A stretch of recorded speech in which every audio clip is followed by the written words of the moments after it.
ప్రధాని మోదీ 5 రోజుల విదేశీ పర్యటనకు బయలుదేరారు. 3 దేశాల్లో పర్యటిస్తారు. ప్రధాని ముందుగా సైప్రస్ కు వెళ్తారు. అక్కడ వివిధ కార్యక్రమాల్లో పాల్గొంటారు. ఆ తర్వాత కెనడాకు చేరుకుని G7 సమ్మిట్ లో పాల్గొంటారు. దీంతో పాటు ద్వైపాక్షిక సంబంధాల బలోపేతం కోసం చర్యలు జరపనున్నారు. పర్యటన 3 దశలు. ప్రధాని మోదీ 18న క్రొయేషియాకు వెళ్లి ఈ నెల 19న భారత్ కు తిరిగి రానున్నారు. ఈ పర్యటన 3 దేశాలతో భారత్ ద్వైపాక్షిక సంబంధాలను బలోపేతం చేయడానికి, యూరోపియన్ యూనియన్ ప్రపంచ వేదికలలో భారత పాత్రను మరింత చురుకుగా చేయడానికి ఒక కీలక అడుగుగా పరిగణించబడుతుంది.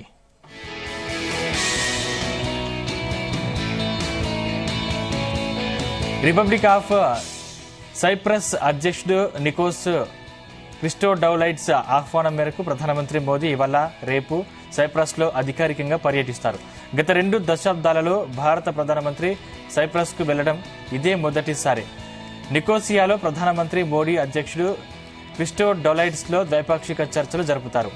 లిమోసోల్లో వ్యాపార నాయకులను ఉద్దేశించి ప్రసంగిస్తారు. ఈ పర్యటన 2 దేశాల మధ్య బలమైన ద్వైపాక్షిక సంబంధాలను బలోపేతం చేస్తుంది. మధ్యధరా ప్రాంతం, యూరోపియన్ యూనియన్తో భారతదేశ భాగస్వామ్యాన్ని మెరుగుపరుచుకోవడానికి ఉపయోగపడుతుంది. పర్యటన 2వ దశలో ప్రధాని మోదీ కెనడాకు చేరుకుంటారు.